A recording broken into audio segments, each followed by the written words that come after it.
लहानपणी पावसाळ्यात कधी कोंबड्या आजारी पडल्या तर आपली आजी त्यांना शेवग्याच्या पानांचा रस देत असे. आणि गंमत म्हणजे त्या कोंबड्या बऱ्या सुद्धा होत असत. आजीला हे कसं कळलं तर तिच्या आईने ज्ञान परंपरेतून ही माहिती आजीला दिली. शेवगा हा पूर्वी आपल्या सगळीकडे हमखास असायचा, घरापासून थोडा लांब लावला जाणारा, कारण शेवग्याचं लाकूड मुळातच कमजोर असतं.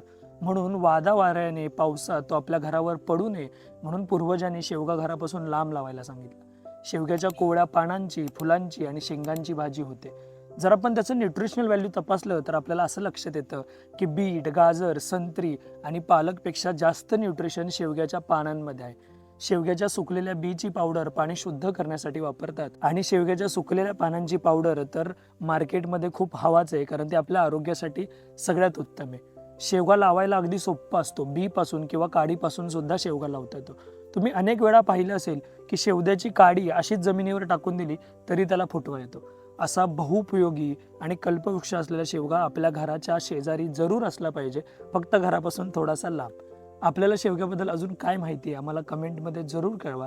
आणि शेवग्याच्या पानांची भाजी कशी करतात ते वाचण्यासाठी कॅप्शन पहा. धन्यवाद. आरोग्य धनसंपदा.